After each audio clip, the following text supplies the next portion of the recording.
Ya, ini masuk seri khotbah baru. Ini minggu pertama. Temanya Victory in the Mirror, atau bahasa Indonesianya kemenangan di cermin. Apa artinya kemenangan di cermin? Artinya, saudara, kalau kita lihat cermin, lihat diri kita lewat cermin, kita bisa melihat diri kita adalah orang-orang yang penuh kemenangan, yang penuh dengan keberhasilan, yang penuh dengan perkenanan Tuhan, yang penuh dengan kasih karunia Tuhan. Ngalami seperti itu, saudara. Kita dilihat dari cermin, kelihatan orang-orang yang sungguh-sungguh hidup dalam Tuhan, hidup dalam keberhasilan, hidup dalam penyertaan Tuhan, hidup dalam kasih karunia Tuhan. Lah, untuk itu terjadi, sesi pertama temanya ya menaklukkan diri sendiri. Kalau kita bisa menaklukkan diri sendiri, saudara dengar ya, maka kita akan mengalami breakthrough. Kita akan mengalami terobosan, saudara. Ya, sebab diri sendiri ini yang menghalangi. Kita kalahkan, Tuhan akan berkarya. Kuasanya akan mengalir, mujizat akan terjadi dalam kehidupan kita. Ya, pelajaran pertama, hari demi hari, ya kita harus bertumbuh menjadi pribadi yang lebih baik. Katakan bersama-sama, hari demi hari kita akan bertumbuh menjadi pribadi yang lebih baik. Sekali lagi, hari demi hari kita akan bertumbuh menjadi pribadi yang apa? Lebih baik, lebih baik, lebih baik, saudara. Hari ini harus lebih baik daripada kemarin, saudara. Ya, nantinya di hari berikutnya harus lebih baik dari hari ini. Makin hari makin baik, makin baik, makin seperti Kristus, makin seperti Tuhan. Orang lihat hidup kita, orang lihat Tuhan dalam kehidupan kita, saudara. 2 Korintus 3 ayat 18, dan kita semua mencerminkan kemuliaan Tuhan. Seperti tadi lihat cermin, mencermin apa? Kemuliaan Tuhan. Orang bisa melihat kemuliaan Tuhan dengan muka yang tidak terselubung. Dan karena kemuliaan itu datangnya dari Tuhan yang adalah Roh. Jadi orang bisa lihat kemuliaan Tuhan tidak terselubung, tidak tertutup oleh hal-hal yang tidak baik. Maka kita diubah menjadi serupa dengan gambarnya dalam kemuliaan yang semakin besar. Ada perubahan di dalam Tuhan. Kita diubahkan menjadi serupa dengan gambarnya, saudara, melalui kemuliaan yang semakin besar. Jadi terus, saudara, diubahkan, diubahkan, diubahkan, saudara. Saya percaya ini sesuatu yang luar biasa, sehingga kita bisa mengalami perubahan dalam hidup kita. Kalau dulu kikir bin medit, saudara, lalu setelah ikut Tuhan, dalam Tuhan kita berubah jadi tidak kikir lagi, saudara. Lalu berubah lagi, sekarang jadi murah hati, saudara. Kalau dulu kasar, galak, saudara, sekarang kita jadi tidak kasar, saudara, tidak galak lagi. Nantinya meningkat lagi, jadi sekarang lembut, ya lemah lembut. Seperti Yesus ada lemah lembut. Kalau dulu banyak kehidupan khawatir, takut, takut, takut. Sekarang takutnya hilang. Nantinya bukan takut, malah menyala-nyala, berkobar-kobar, punya keberanian ilahi yang daripada Tuhan. Jadi terus mengalami perubahan demi perubahan, saudara. Semakin bersinar, semakin penuh dengan kemuliaan Tuhan. Tepuk tangannya yang sangat meriah. Efesus 4 ayat 21 sampai 24. Karena kamu telah mendengar tentang Dia, yaitu mendengar tentang Yesus, dan menerima pengajaran di dalam Dia, seperti kita sekarang mendengar ya pengajaran dari Dia, menurut kebenaran yang nyata dalam Yesus, yaitu bahwa kamu sehubungan dengan kehidupanmu yang dahulu, ya hidup yang dahulu, harus apa, saudara? Menanggalkan manusia lama. Harus apa? Menanggalkan, seperti kita baju ya, ditanggalkan, saudara, kehidupan lama, saudara, baju yang lama yang ya menemui kebinasaan oleh ya nafsunya yang menyesatkan, supaya kamu apa? Diperbarui di dalam roh dan pikiranmu, Dan setelah itu apa? Mengenakan manusia baru yang telah diciptakan menurut kehendak Allah di dalam kebenaran dan kekudusan yang sesungguhnya. Jadi kita lakukan seperti itu, saudara. Tanggalkan hidup lama kita, tanggalkan sifat lama kita, tanggalkan kebiasaan tidak baik, saudara. Pikiran lama kita, saudara, untuk diperbarui. Lalu apa? Kenakan manusia baru, saudara, di dalam Tuhan. Karena saat kita di dalam Tuhan, saudara, siapa diciptakan di dalam Kristus, yang lama berlalu, saudara, yang lama ditanggalkan, saudara, sudah tidak ada lagi, yang baru tiba. Betul, saudara ya? Yang baru tiba. Dulu dilahirkan dalam dosa, di dalam Tuhan dilahirkan dalam kebenaran, dilahirkan dalam Kristus, dilahirkan dalam kasih karunia yang luar biasa. Jadi sekali lagi, hidup lama ditanggalkan, sifat lama ditanggalkan, termasuk nasib lama ditanggalkan semua, saudara. Diperbarui, kenakan hidup yang baru, sifat yang baru, saudara, anugerah yang baru di dalam Tuhan. Ya, itu akan membuat kita mengalami pembaruan, pertumbuhan, saudara. Maka sekali lagi seperti saya biasa katakan, ya, pepatah-patah, ya, ada yang baik yang harus kita teruskan, tapi kalau enggak pas dengan firman, ditanggalkan, dibuang, saudara, yang enggak cocok. Yang sering saya katakan, watu iso diobati, wata apa digawa sampai mati, saudara. Pepatah itu benar atau keliru? Kalau bagi orang yang di luar Tuhan benar, jangan salah, saudara. Karena memang enggak ada kuasa.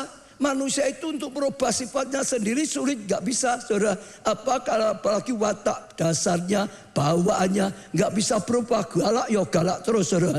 Betul, saudara. Dibawa sampai mati ya dia memang orang galak gitu, saudara. Orang kikir bermedit ya sampai mati ya kikir bermedit. Memang begitu, saudara. Karena nggak punya kemampuan. Tapi beda dengan kita. Kalau kita di dalam Kristus, yang lama, yang galak, yang kikir, yang suka dosa, dimatikan, ditanggalkan, dikuburkan, saudara. Kita diperbarui, kenakan manusia baru, dilahirkan dalam roh, dilahirkan di dalam Tuhan, dilahirkan dengan sifat Kristus. Oh, hal yang luar biasa ada pada kita. Yang lama berlalu, yang baru sudah datang. Kenakan manusia baru setelah lahir baru. Amin, saudara. Maka bagi kita orang yang di luar Tuhan itu benar. Tapi bagi Tuhan hukum ini sudah enggak berlaku. Karena ada Tuhan dalam hidup kita. Bagi Allah tidak ada yang mustahil. Yang enggak mungkin bagi manusia, mungkin bagi Tuhan. Amin. Jadi jangan ngomong lagi ya, aku memang modelnya kayak gini kok, memang modelnya kasar kok. Tidak boleh, saudara. Dulu modelnya kasar, itu yang lama. Sekarang ditanggalkan, sekarang dikuburkan, sekarang lahir baru. Sifatmu jadi lemah lembut. Imani, jangan ngimani yang lama. Aku memang ini, jangan. Itu terus kenakan manusia lama. Manusia lama ditanggalkan. Galak wis tak buang. Lah gitu, saudara. Kenakan manusia baru, sifat-sifat yang baru yang dari Tuhan. Kalau dulu sukanya di lumpur dosa, saudara, sekarang jijik itu dibuang, saudara. Sekarang sukanya hidup dalam kekudusan, hidup dalam kebaikan, hidup dalam kasih karunia, hidup dalam anugerah Tuhan. Amin, saudara. Yang lama dibuang, matikan, yang baru mulai datang. Lalu setelah itu makin bertumbuh. Makin bertumbuh, akhirnya makin berbuah, betul, saudara. Ada buah roh, ya, ada buah roh, iman, kasih, penguasaan diri, dan macam-macam. Amin. Ini juga sama seperti baptis. Kenapa baptis kita itu salam? Kenapa, saudara? Ya ada banyak. Yang pertama, karena ya seperti Alkitab, Yesus dibaptis salam. Murid-murid rasul-rasul dibaptis salam. Maka kita ikuti saja, kita juga dibaptis dengan salam, saudara. Yang kedua, kenapa? Karena ini perintah Tuhan. Tuhan perintahkan siapa mau memberikan dirinya jadi milik Tuhan, mulai ikut Tuhan, Tuhan Yesus jadi Tuhannya. Siapa mau ya serahkan dirinya, terima Yesus sebagai Tuhannya, biarlah dia dibaptis.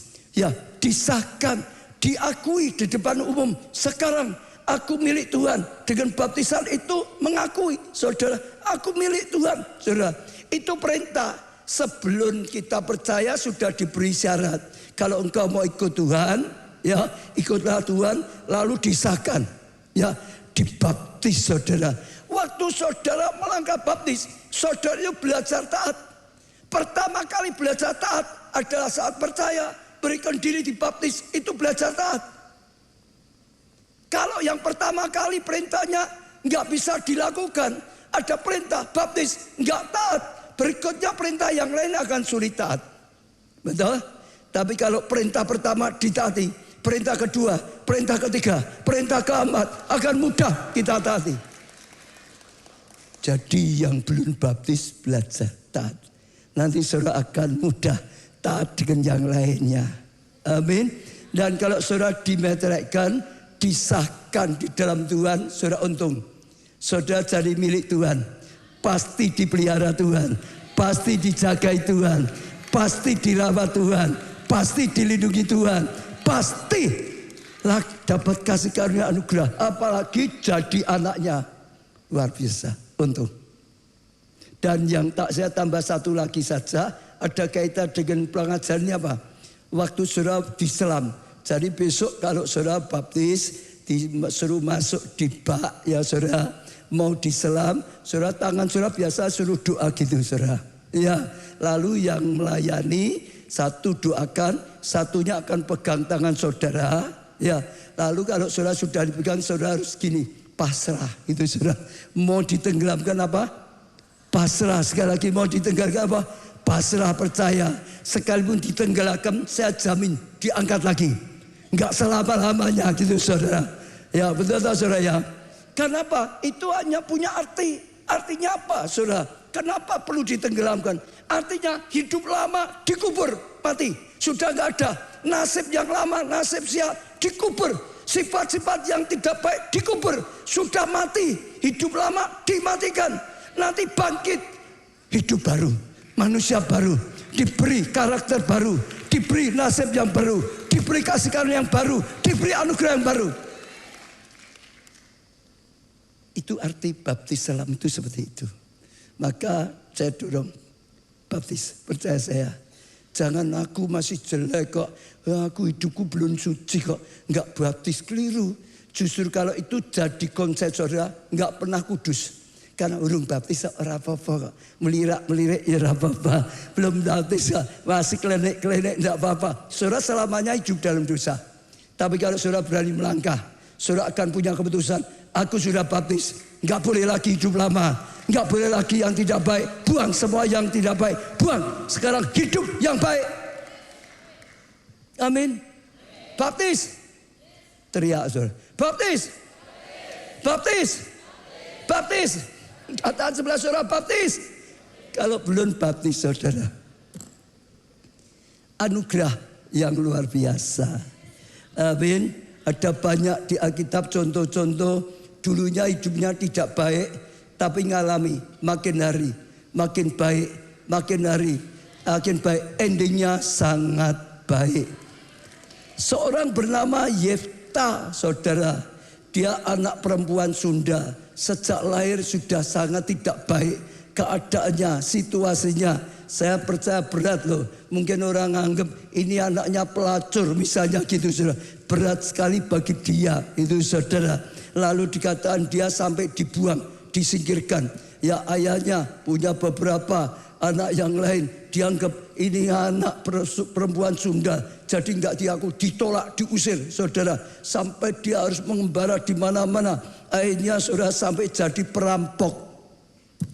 Tapi hebatnya saat dia mulai datang Tuhan, ketemu Tuhan, hidupnya mulai berubah. Hidupnya mulai diperbaiki. Dan akhirnya saudara, dia bisa menjadi pahlawan bagi bangsanya. yang selamatkan bangsanya. Dia bisa jadi pemimpin bagi bangsanya.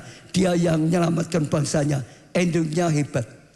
Dulu anak perempuan Sunda, sekarang jadi pahlawan bangsa. Dalam Tuhan harus seperti itu. Saya katakan pada setiap saudara, saudara punya masa latar belakang tidak baik seperti apapun. Dengar, gak ada orang yang bisa merubah. Saudara gak bisa merubah keadaanmu. Orang lain gak bisa merubah. Tapi ada satu tangan yang bisa merubah, yaitu tangan Tuhan kita Yesus Kristus. Dia bisa zaman. Saudara bisa diubah. Saudara bisa berubah. Saudara bisa jadi baik. Jangan seperti tadi, gak bisa diperbaiki, enggak. Enggak ada orang rusak seperti apapun tidak bisa diperbaiki. Bagi Allah tidak ada yang mustahil. Saudara, juga Rasul Paulus, kalau saudara lihat dulunya, wah hatinya penuh dengan kebencian, benci dengan orang Kristen. Hatinya penuh dengan kekerasan. Oh, tangkap, aniaya, penjarakan, bila perlu bunuh, saudara. Hidupnya penuh dengan kekejaman. Saudara, ini hidup lamanya. Dia sedang bawa surat perintah, tangkap orang Kristen di Damsyik, di tengah jalan. Ditemui Tuhan Yesus, perjumpaan dengan Tuhan Yesus, membuat dia akhirnya sadar, membuat dia akhirnya bertobat, membuat dia akhirnya terima Yesus sebagai Tuhan dan Juru Selamat. Dia dilahirkan yang baru, yang lama berlalu, yang baru mulai datang. Hidup dalam kebenaran, hidup dalam kasih, hidup dalam cintakan Tuhan, cintakan sesama, dipakai Tuhan luar biasa. Betul? Sekali lagi sama, latar belakangmu seperti apapun dalam nama Tuhan Yesus.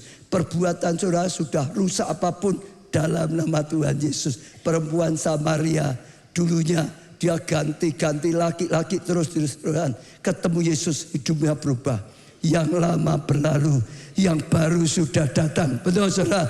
Dulu bawa pria masuk neraka gitu saudara. Sekarang bawa semua orang pria, ya wanita, semuanya ikut Tuhan masuk surga.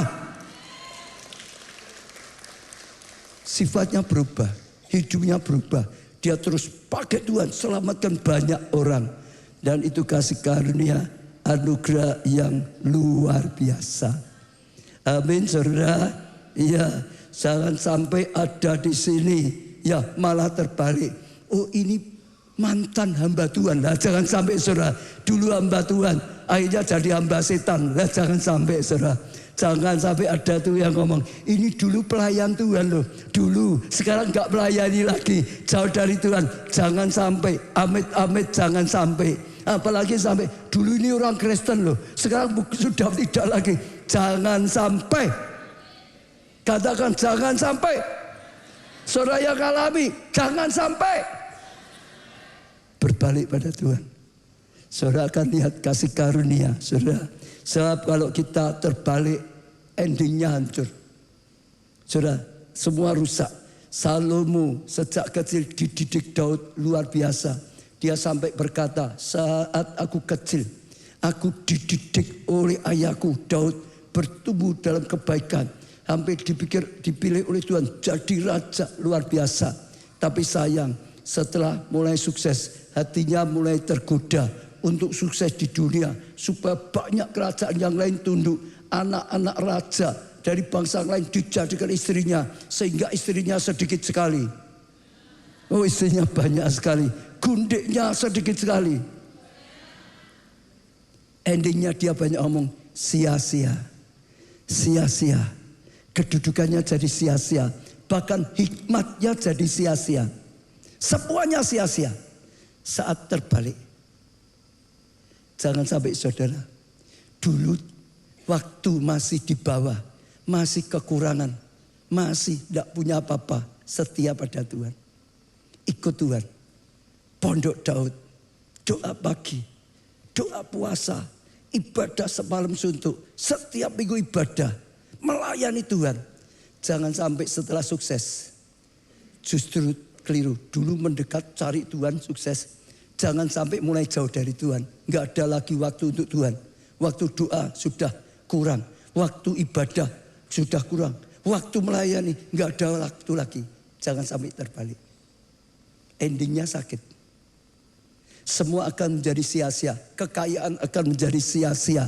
Kedudukan bisa jadi sia-sia. Saudara, juga Raja Usia, saudara, mulainya mengandalkan Tuhan luar biasa. Setelah sukses, hatinya berubah. Dia sombong, tinggi hati, merasa hebat. Endingnya juga hancur. Demas, saudara, dulunya rekan pelayanan Paulus, ikut pelayan di mana-mana. Tapi akhirnya, saudara, meninggalkan Paulus karena cinta dunia. Jangan sampai ngalami seperti itu. Jangan sampai baik jadi semakin jelek, jangan sampai. Dekat dengan Tuhan semakin jauh, jangan sampai. Saudara, harus dulunya enggak baik jadi baik. Dulunya jauh jadi dekat. Benar? Ada kisah seorang pelukis yang sangat terkenal, Leonardo da Vinci, sangat terkenal. Pada zamannya mungkin dia pelukis yang paling hebat, paling top pada zamannya, saudara.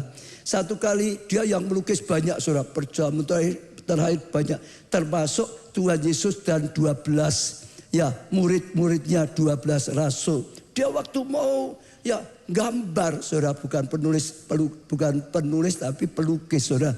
Waktu gambar dia cari, dulu kan nggak ada foto, saudara, betul nggak?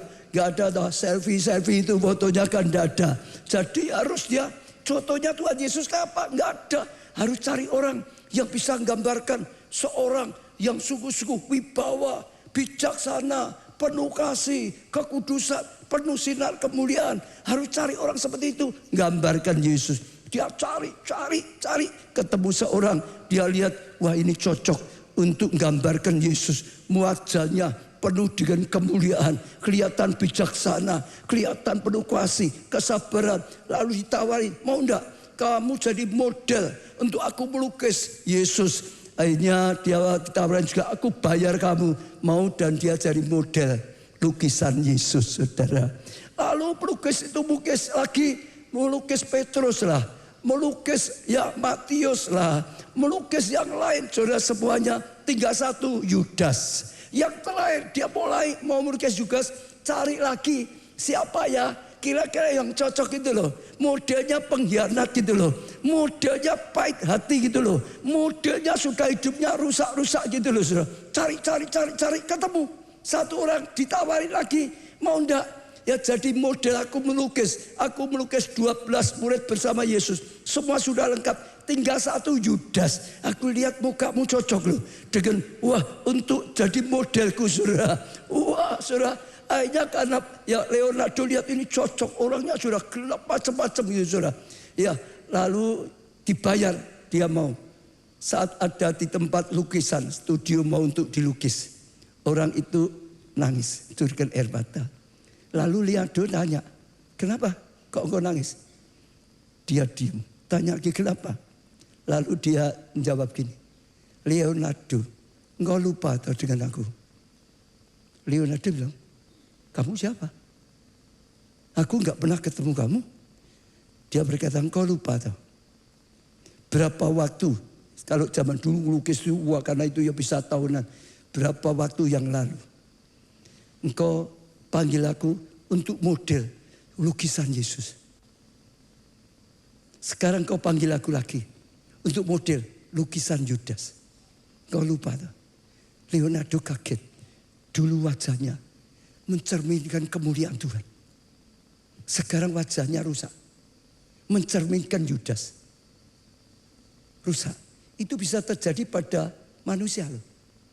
Ada dulu seperti Yesus, orang lihat, wah hebat, sifatnya bagus, semuanya luar biasa, dikagumi. Tapi kalau hidup kita tidak benar, kita bisa rusak.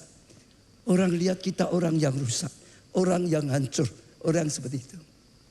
Hari ini saya doakan dan saya imani, semua saudara, semua jemaat keluarga Allah, semua pelayan Tuhan keluarga Allah, nggak ada yang alami seperti ini. Tapi juga makin hari, makin penuh dengan kemuliaan, makin penuh dengan kasih Tuhan, makin penuh dengan anugerah Tuhan. Sampai orang lihat kita, orang bisa lihat Tuhan. seperti lihat cermin gitu saudara, penuh dengan kemuliaan. Amin. Amin saudara. Katakan sebelah, ayo seperti Yesus, jangan seperti Yudas. Katakan, ayo. Amin saudara. Ada kesaksian dari seorang jemaat Ibu Helen, Sarawak, Malaysia. Dulu saya setia melayani Tuhan, namun pernah suatu kali saya meninggalkan Tuhan. Dulunya baik, cinta Tuhan, melayani Tuhan, tapi akhirnya meninggalkan Tuhan. Mungkin karena kecewa, mungkin karena godaan dunia. Saudara, saya terjerumus ke lubang dosa, jauh dari Tuhan. Bukan lebih baik, lebih hancur. Akhirnya jauh dari, akhirnya jatuh dalam dosa. Sudah dikatakan di sini, saya jadi pemarah, ya pendendam, cemburu, iri hati, sampai terjadi keretakan dalam rumah tangga saya. Akibatnya rumah tangganya ikut rusak. Wah, ngamuk terus kok saudara. Wah, emosi terus kok saudara. Hanya selingkuh terus kok saudara. Males terus kok saudara. Pokok jelek semuanya saudara. Tapi Tuhan itu maha baik. Sampai satu hari saya dipertemukan dengan Ibu Galong. Ibu Galong itu calon SGL-nya KA di Malaysia gitu saudara. Saya dituntun untuk mendengarkan setiap firman. Hari demi hari saya mengalami pemulihan. Lalu setiap firman yang saya dengarkan, bahkan saya juga dituntun untuk ikut retreat encounter. Masih ingat retreat encounter? Kesembuhan batin. Saudara, ya luka hati disembuhkan. Ya putus ya ikatan-ikatan dosa, putus ikatan kuasa gelapan, lalu dibaptis dengan Roh Kudus, dipenuhi dengan Roh Kudus, dan dia mengalami sesuatu yang luar biasa. Saya sungguh bersyukur. Sekarang saya merasa hidup saya yang kemarin mati jadi hidup kembali. Saya doakan, kalau ada saudara yang mengalami seperti ini, sudah terlanjur undur, sadarlah, kembalilah pada Tuhan. Dia bapak yang baik, anak yang hilang, yang mengkhianati. Saudara, oh saudara, waktu balik dipeluk oleh Tuhan, disambut oleh Tuhan, diampuni, dipulihkan oleh Tuhan, hidupnya diangkat kembali. Tapi saya juga ingin ajak saudara, kalau ada orang yang saudara ngerti, orang saudara kena dalam keadaan jauh, jangan diam, cari dia, doakan dia, bawa dia kembali pada Tuhan. Saudara akan menyelamatkan dia.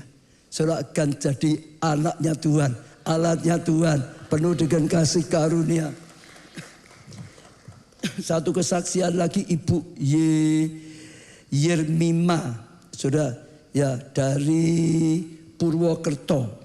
3 bulan berturut-turut masalah rumah tangga datang. Puncaknya bulan Agustus. Masalah rumah tangga dan bisnis dua-dua, saudara. Rumah tangga dan bisnis saya dipertaruhkan, saudara. Dan hubungan saya dan suami sangat berada di titik akan berpisah. Dan itu cukup membuat diri saya stres, takut, kecewa, saudara. Kami berdua akhirnya dengar Yusi ambil langkah ikut Yusi di Solo. Dan sesi Pak Obaja sampaikan firman Tuhan dan doa lawatan. Saya ya begitu seperti seluruh tubuh digoncangkan keras sekali. Waktu dia buka hati, dia nanggapi. Waktu ada doa, maju ke depan. Ya untuk dijamah Tuhan, untuk berseru pada Tuhan, dilawat oleh Tuhan.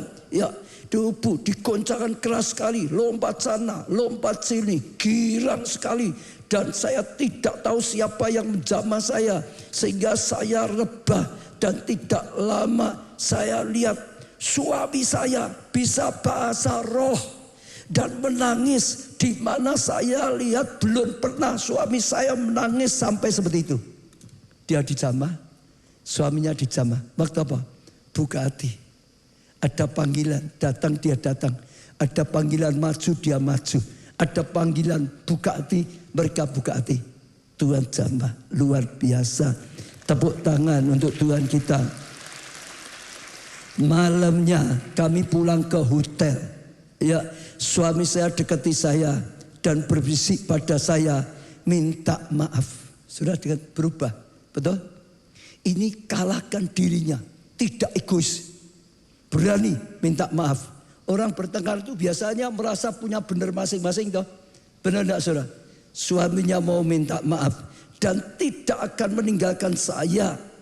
Pada saat itu saya menangis, dia ikut tersentuh. Kami saling memaafkan, dua-dua mau berubah, saling memaafkan. Dulu saling menuntut, saling menyerang, dan sekarang saling memaafkan dan saling memperbaiki sifat kami. Puji Tuhan, hubungan kami dipulihkan. Saya juga ajak setiap saudara, apapun keadaan keluargamu, saudara, keuanganmu, bisnismu, studimu, pelayananmu. Sekali lagi, salah satu yang penting adalah penguasaan diri. Kalahkan diri. Mau emosi, gak terima, macam-macam. Kalahkan diri. Kalau saudara bisa kalahkan akumu, saudara akan lihat terobosan terjadi. Tuhan akan pakai saudara. Tuhan akan bergerak lewat saudara. Jadi pendamai bagi rumah tangga. Jadi pemulihan bagi ekonomi. Dan banyak sekali dipakai oleh Tuhan. Ya, taklukkan saudara keakuan kita, ego kita. Saudara, dalam hidupmu salah satu raksasa saudara yang perlu kita kalahkan adalah diri kita sendiri. Ego kita. Boleh kita ada masalah dengan di luar, saudara. Kita pergumulan, saudara. Tapi justru musuh terbesar yang harus dikalahkan, yang membuat kita akan menang, yang membuat kita akan berhasil, yang membuat kita bertumbuh jadi baik adalah ego kita. Ego kita harus dipatahkan, harus dihancurkan, ego saudara. Ya, ego itu apa toh? Ego adalah dorongan dalam diri kita untuk selalu menempatkan diri sebagai pusat utama. Aku harus diperhatikan loh. Ya, aku harus jadwal loh. Aku harus ini, aku harus ini. Semua fokusnya aku. Aku tidak mau dibedakan, misalnya gitu. Aku ini harus dihargai, harus diperhatikan. Jadi jemaat kok tidak diperhatikan misalnya. Aku sudah melayani, gak dibayar, kok nggak ini dan itu. Aku semua. Ego itu seperti itu, ciri orang yang dengan ego yang tinggi selalu mau menang sendiri. Harus dia yang dimenangkan, orang lain yang dikalahkan. Selalu ya ingin mendapat pengakuan, dia yang diakui paling hebat, mementingkan diri sendiri, memaksa orang lain. Saudara, harus ikuti kehendaknya. Saudara, sulit untuk terima nasihat, sulit untuk introspeksi diri. Saudara, lebih merasa lebih baik dari orang lain. Ya saudara, ya tidak mau berbagi. Saudara, ya tidak rela lihat orang lain lebih maju. Semua yang tidak baik.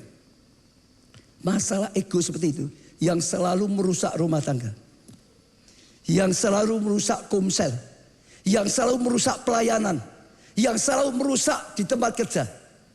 Semua aku itu yang merusak. Betul saudara, rumah tangga itu bertengkar masih gitu. Aku. Suami merasa benernya sendiri, istri benernya sendiri. Saudara semuanya aku. Ya kok seperti ini, kok macam-macam lah saudara. Itu menghancurkan. Kita harus hancurkan ego. Sehingga kita malah bisa jadi pendamai. Kita hancurkan ego. Sehingga Tuhan bisa berkarya dalam hidup kita sendiri. Amin saudara. Egois. Aku yang kaku. Biasanya orangnya kaku enggak saudara. Yang aku pokoknya aku itu saudara. Biasanya kaku. Ego. Aku yang kaku tidak laku. Dipaku di atas kayu salib saja. Gitu saudara. Ya toh? Dimatikan saudara. Dan kalau saudara lakukan, saudara akan lihat kemuliaan Tuhan. Saudara akan lihat kasih karunia. Saudara lihat saudara dipakai Tuhan luar biasa sekali saudara. Dan itu menjadi indah. Belajar rendah hati seperti Yohanes Pembaptis. Ego itu tinggi hati saudara. Tapi kalahkan ego, kalahkan tinggi hati, rendah hati. Kalau saudara perhatikan Yohanes Pembaptis, saudara, dia mau sombong, wah banyak sekali. Karena dia lahir sudah dengan janji Tuhan. Anak ini yang akan dipakai Tuhan luar biasa sekali, saudara. Wah, membuka jalan bagi Tuhan. Wah, itu luar biasa lah. Pasti dia sudah dengar dari ibu ayahnya, saudara. Oh, bahkan juga dikatakan oleh Tuhan, sejak dari kandungan sudah penuh Roh Kudus, saudara. Sejak kecil, Roh Kudus berkarya lebih dan lebih lagi. Oh, dia dikagumi, perkataannya ada kuasa, dikagumi banyak orang. Kalau mau tinggi hati bisa.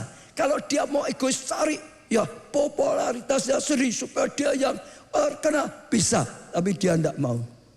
Kita baca ya. Lukas 3 ayat 15-16. Tetapi karena orang banyak sedang menanti dan berharap. Orang banyak apa? Menanti dan berharap. Dan semuanya bertanya dalam hatinya tentang Yohanes. Yohanes ini orang apa ya? Siapa ya? Kalau ia adalah Mesias, orang sudah menduga-duga. Mungkin dia Mesias, hebat sekali itu, saudara. Ayat 16 saudara akan lihat jawabannya apa? Yohanes menjawab dan berkata pada semua orang itu, aku membaptis kamu dengan air, tetapi ia, itu nunjuk Yesus, yang lebih berkuasa daripadaku akan datang, dan membuka tali kasutnya pun aku tidak layak. Saudara, ia akan membaptis kamu dengan Roh Kudus dan dengan api. Orang ninggikan dia, tapi dia enggak. Dia enggak mau fokus ninggikan diri. Dia ninggikan Yesus. Yesus yang akan datang. Dia berkuasa. Aku buka tali kasutnya saja enggak layak. Aku baptis kau dengan air. Dia akan baptis kau dengan Roh Kudus. Dia, saudara, tidak meninggikan diri, tapi meninggikan Tuhan. Tuhan yang layak ditinggikan. Tuhan yang layak dipermuliakan senantiasa. Oh, itu luar biasa. Orang yang bisa kalahkan hati seperti ini, saudara, Tuhan nomor satu. Dia akan meninggikan Tuhan. Dia akan dipakai Tuhan luar biasa. Amin, saudara. Yohanes 3 ayat 30. Ia harus semakin besar, tetapi aku harus semakin kecil. Goalnya bukan dirinya. Yesus yang harus makin besar. Aku makin kecil. Aku kecil. Bukan untuk diri. Melayani bukan aku jadi besar. Tuhannya sampai enggak kelihatan. Yang disaksikan bukan Tuhan, tapi kesaksian pribadinya. Yang ditinggikan bukan Tuhan, tapi dirinya. Jangan. Dia selalu. Dia yang layak ditinggikan. Dia harus makin besar. Aku harus makin kecil. Kemuliaan hanya bagi Tuhan. Kebesarannya bagi Tuhan. Bawa orang pada Tuhan. Bukan bawa orang pada diri sendiri. Dan kalau saudara melakukan seperti itu, kalahkan ego. Hancurkan, saudara. Oh, semua ego. Saudara akan mengalami breakthrough. Terobosan dipakai luar biasa. Dia beda dengan Saul. Kalau Saul sudah dipilih diangkat Tuhan, fokusnya dirinya. Dia melanggar firman Tuhan tentang jarahan, saudara tidak boleh karena Tuhan sudah pesan. Ya, dia berkata, lah gimana? Rakyat semua inginnya jarahannya ini dibawa pulang. Ya, kalau aku nggak mau nanti aku dianggap pemimpin yang nggak dengar suara rakyat. Demi dia dianggap pemimpin yang baik. Saudara, dia kalahkan Tuhan. Dia kalahkan firman Tuhan. Sampai Tuhan berkata, orang seperti ini nggak bisa dipakai lagi. Fokusnya dirinya yang ditinggikan. Dirinya yang diutamakan. Lebih daripada taat.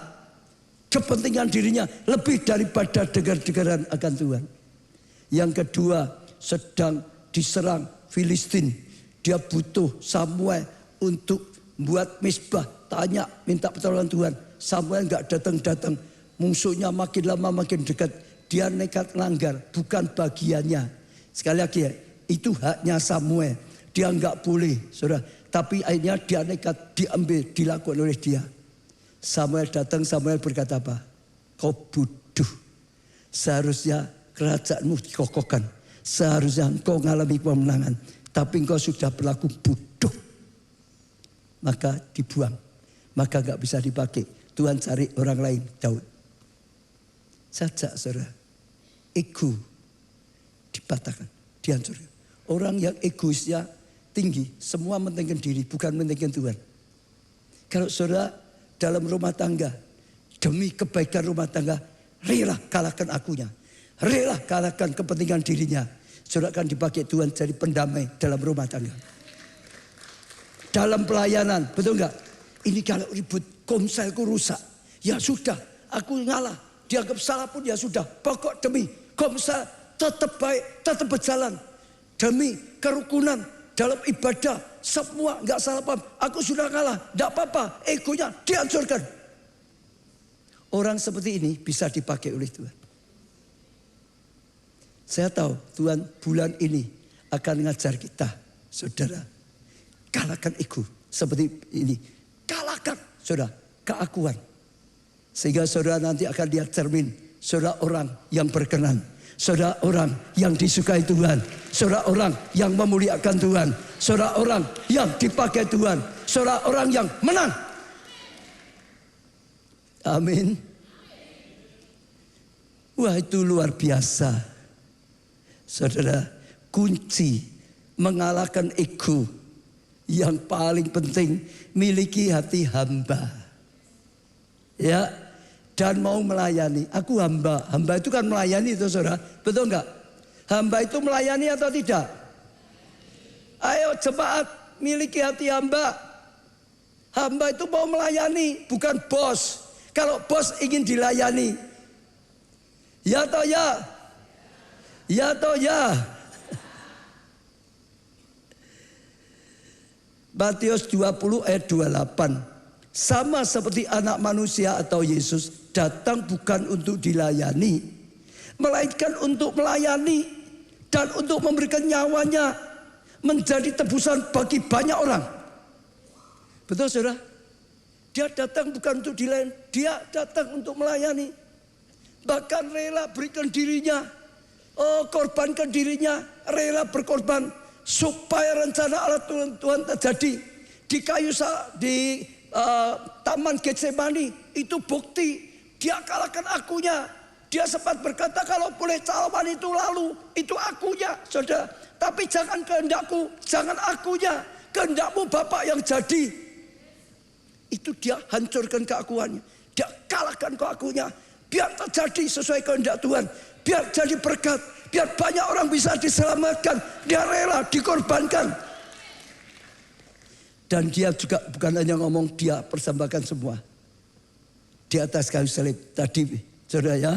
Sehingga apa? Alkitab, setiap lutut akan bertelut. Setiap lidah akan mengaku Yesus Tuhan. Kemuliaan dalam seluruh kehidupannya. Kalau saudara mau belajar patahkan ego, salah satu yang utama, sekarang maulah. Bukan hanya menjadi jemaat yang inginnya diberkati lewat pujian penyembahan, diberkati lewat firman Tuhan, diberkati setiap ibadah nggak salah. Tapi kalau nggak mau patahkan egonya, PW-nya kurang bagus, sedikit marah-marah, opo PW kaya ngono ora karuan, khotbahnya mau baca, towo banget, cepet. Beda. Kalau engkau memberikan diri saudara melayani, beda. Melayani ada gesekan enggak? Ada. Tapi justru itu menghancurkan aku. Tahu enggak saudara?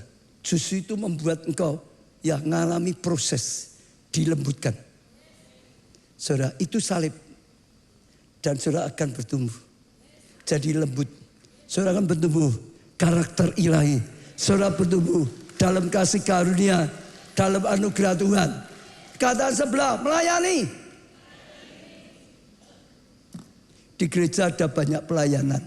Tapi juga dimanapun saudara berada. Di rumah tangga, jadilah terang.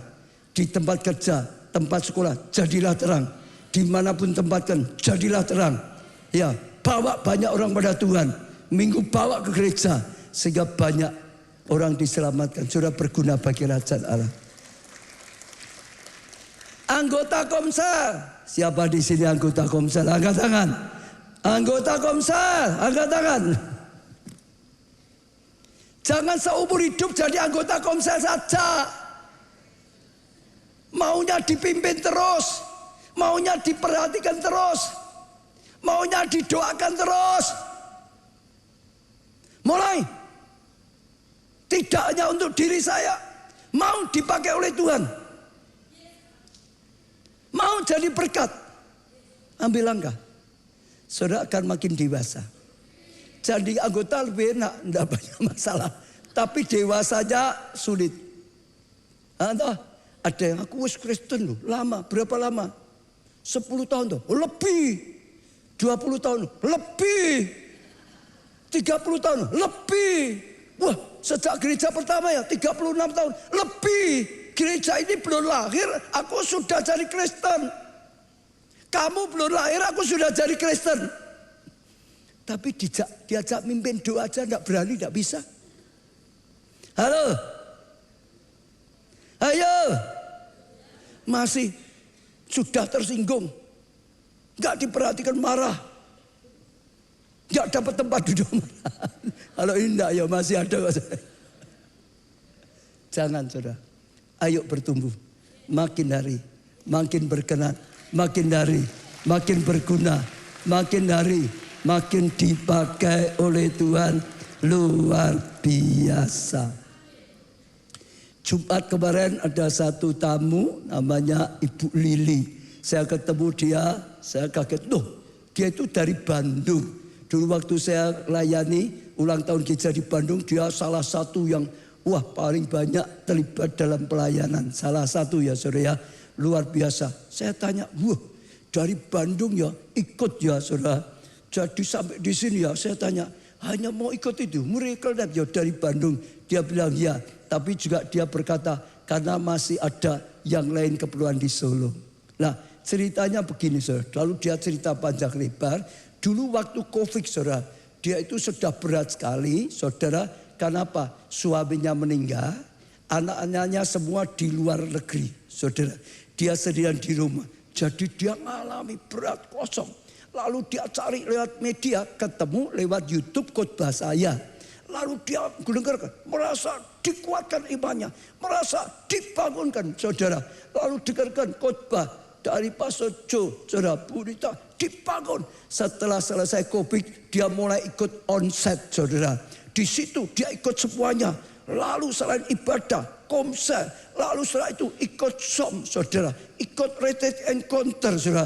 Bahkan saudara ikut UC berulang-ulang saudara. Bertumbuh, bertumbuh, bertumbuh, bertumbuh, bertumbuh. Luar biasa sekali saudara. Lalu bukan hanya itu saja. Setelah itu dia tergerak pelayanan. Nah, Bandung dan Jakarta itu sekarang dianggap dekat karena ada kereta. Itu saudara. Dia rindu pelayanan itu di Jakarta. Kalau Jakarta gerejanya sudah besar. Jemaahnya sudah banyak melayani. Wah, lebih berbobot di Jakarta. Tapi dalam doa Tuhan bilang jangan di Jakarta. Kamu dukung yang Bandung saja. Dukung ke Bandung saudara. Secara daging dia nggak suka. Kebaktian dia suka di Jakarta. Pelayanannya dia lebih senang di Jakarta. Dia nggak merasa berat. Karena Jakarta Bandung sekarang nggak terlalu berat sekali. Apalagi dia di rumah sendirian. Nggak apa-apa. Tapi Tuhan berkata, Bandung. Kau dibutuhkan di Bandung. Tuhan ingin tempatkan kau di Bandung. Dia mau kalahkan keinginannya. Dagingnya dikalahkan. Hanya dia melayani di Bandung. Sekarang menjadi salah satu pensupport pelayan Tuhan yang di Kak Bandung. Beri tepuk tangan yang meriah. Saya di sana dia banyak sekali. Ya melayani, mensupport banyak sekali saudara. Ya. Lalu dia cerita banyak. Dia sempat saudara. Ya melayani ini dan itu. Kesini nih saudara tahu nggak? Ada apa saudara? Saya sampai kagum. Selain untuk ke Miracle Net, kemarin juga ada PW juga. Dia berkata memang ada perlu. Perlunya apa? Lah saya ini sedang yang doakan dan mensupport apa? Hei gitu saudara. Dia bilang hei sedang ada masalah, bagi dia bukan masalah. Tetap saja disupport gitu saudara. Dia berkata, dia membawakan saudara, ya pakaian baptis 400. Lalu juga handuk 400 saudara. Jadi gak peduli masalah, gak masalah. Dia percaya masalah ada, tapi Tuhan yang menyuruh. Tuhan akan menyertai, Tuhan akan menolong, akan jadi bagus. Jadi dari Bandung dibuatkan, dikirim sendiri saudara. Saya tak kagum, hebat orang ini. Lalu dia cerita, dia sedang memperjuangkan Tuhan, dan Tuhan tolong berhasil. Ada seorang depresi berat. Sudah berapa tahun tadi ya? 25 tahun. Harus minum obat penenang, obat tidur karena depresi. Dibawa pada Tuhan. Terus akhirnya orang itu bertumbuh dalam Tuhan sampai sembuh. Kemarin malah minta, Pak, aku sekarang mau datang ini. Mamanya katanya, ini orang sembuh. Mamanya juga depresi, sedang tempat rehabilitasi. Aku mau datang di sana, aku mau doakan, aku mau injili supaya mamanya juga datang pada Tuhan, juga ditolong oleh Tuhan, juga disembuhkan oleh Tuhan, juga alami kasih karunia. Doakan ya Pak. Saya tergerak, saya ajak naik ke atas mimbar. Semua yang datang ini mendoakan. Karena Tuhan cari orang-orang seperti ini. Sudah diselamatkan, mau dipakai oleh Tuhan. Dan hebat loh saudara. Dia sendirian, anaknya sudah di luar negeri, sudah sukses semua. Suaminya sudah nggak ada, dia pakai sepenuh waktunya, sepenuh hidupnya untuk belajar membalas kebaikan dari Tuhan. Tuhan sedang berkarya seperti ini. Saya tutup dengan satu yang saya alami. Saudara sudah tahu semualah. Saya dulu juga sombong, merasa anak orang kaya pasti aman masa depannya. Sekolah pasti dibiayai, mau keluar negeri ya dibiayai, pulang modal pasti diberi, belum punya pengalaman pasti akan disupport, saudara. Tapi ternyata salah, nggak ada kekayaan. Ya, manusia yang jadi jaminan. Hanya rambut rontok, alis, bulu mata semua habis 4 tahun. Dokter nggak ada yang bisa menolong, profesor nggak ada yang bisa menolong, spesialis nggak ada yang bisa menolong. Akhirnya ke pengobatan alternatif, nggak ada yang bisa menolong. Akhirnya ke tempat-tempat keramat, nggak ada yang bisa menolong. Akhirnya ke orang pinter, dukun, macam-macam, nggak bisa menolong. Sampai satu hari, saya datang pada Yesus. Dan Yesus sembuhkan saya. Yesus selamatkan saya. Yesus berkati keluarga. Yesus berkati pekerjaan. Dan pekerjaan saya waktu sedang naik-naiknya. Sedang maju-majunya Tuhan panggil. Ayo sekarang tinggalkan, jadi gembala sidang. Sekali lagi, aku itu tidak mau. Daging itu tidak mau. Jangan jadi gembala sidang Tuhan. Jadi pengusaha saja. Aku dukung dengan danaku. Aku dukung dengan waktuku. Aku dukung dengan talenta yang ada. Jangan aku jadi gembala sidang. Karena jadi gembala sidang itu berat. Kalau jadi pengusaha, wah rumahnya tambah. Wah mobilnya tambah, wah Mercy-nya 2, wah Mercy-nya 5, hebat loh, maju sekali, gitu saudara. Lah tapi kalau jadi pendeta, wah Mercy-nya tambah, wah Mercy-nya duitnya sekonti. Lah gitu saudara, orang sudah ngomongnya ngalor ngidul. Tapi Tuhan berkata, engkau mengasihi aku, mengasihi. Kalau mengasihi, gembalakanlah kawanan dombaku. Seperti berkata seperti pada Petrus. Apakah kau mengasihi aku 3 kali? Mengasihi, gembalakanlah. Dan Tuhan ingatkan, semua yang ada padamu karena Tuhan. Kau bisa punya rambut, ada rambut saudara, itu karena Tuhan. Enggak ditolong Tuhan, enggak punya rambut. Ya, enggak ada dokter yang bisa nolong saya. Kekayaan ayahku enggak bisa nolong, cinta ayahku enggak bisa nolong. Enggak bisa punya pabrik maju karena Tuhan. Kalau engkau enggak mau, engkau tidak tahu budi. Hanya saya kalahkan aku, keinginanku. Aku kalahkan. Betul? Aku tinggalkan.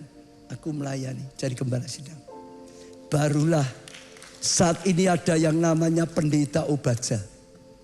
Kalau saya enggak pernah kalahkan aku, enggak pernah ada pendeta Obaja.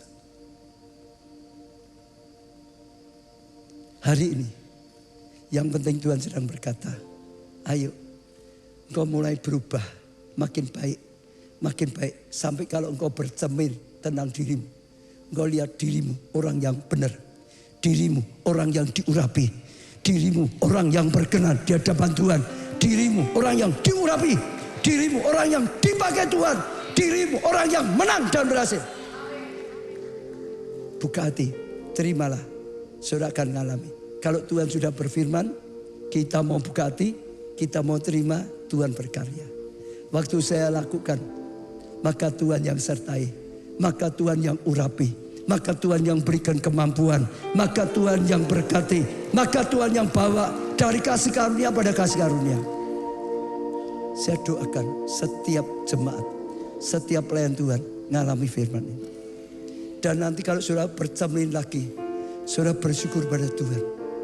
Bukan dari Yesus ke Yudas, bukan. Tapi dari Yudas ke Yesus. Dan saudara akan bersyukur. Itu anugerah. Ending hidupmu adalah ending yang luar biasa. Finish strong. Ending yang penuh dengan kemuliaan.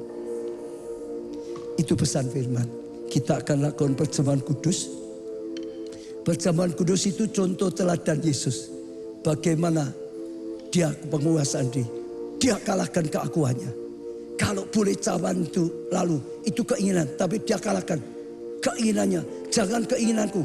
Tapi kehendakmu Bapa. Jadi kehendakmu Bapa. Kehendakmu yang jadi. Maka setiap lutut bertelut. Setiap lidah mengaku. Semua bangkit berdiri. Semua bangkit berdiri. Kita lakukan perjamuan yang kudus. Kalau ada yang belum punya roti anggur, lambaikan tangan saudara supaya dilayani. Supaya saudara punya ya roti dan anggur. Saudara yang online juga siapkan roti dan anggur. Ada saudara lambaikan tangan yang belum punya supaya bisa dilayani. Sekali lagi sudah semua. Kalau sudah akan mulai angkat roti tinggi-tinggi di hadapan Tuhan. Malam sebelum Tuhan Yesus menyerahkan dirinya, ia berkumpul bersama murid-muridnya. Ia mengambil roti dan berkata, saudara, inilah tubuhku yang diserahkan bagi kamu. Perbuatlah ini menjadi peringatan akan aku. Apakah saudara juga percaya roti yang kita angkat adalah sungguh-sungguh tubuh Yesus yang sudah rela dikorbankan supaya saudara dan saya diselamatkan semua. Apakah saudara percaya? Kita makan dengan iman dalam nama Tuhan Yesus.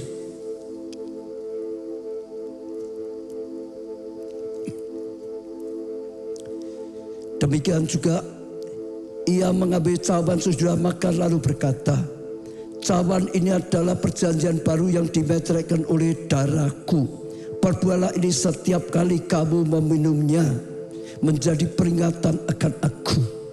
Apakah saudara juga percaya anggur dalam cawan adalah sungguh-sungguh darah Yesus yang sudah rela dikorbankan supaya semua dosa kesalahan saudara dan saya diampuni. Apakah saudara percaya? Amin. Kita minum dalam nama Tuhan Yesus.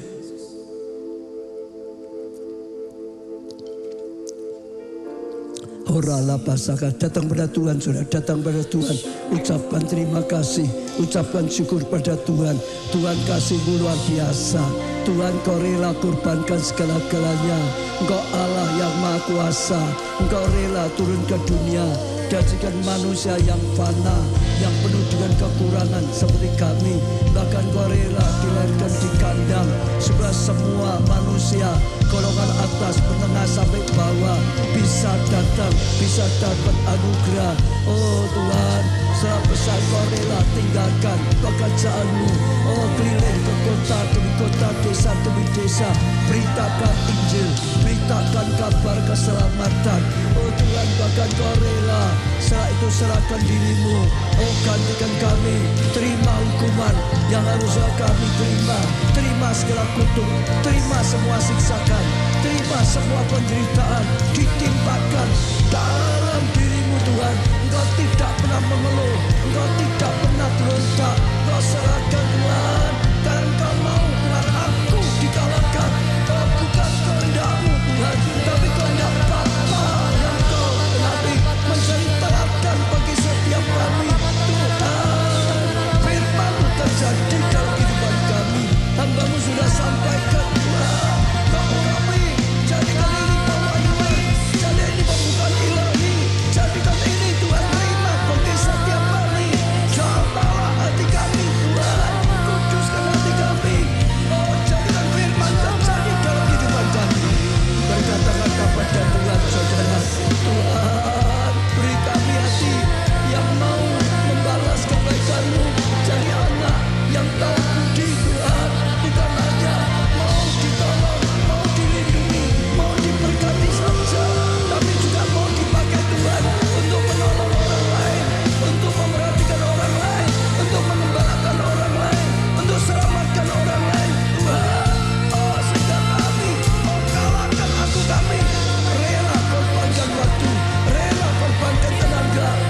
Kami bangga punya Allah seperti Engkau, Tuhan yang sungguh-sungguh nyata.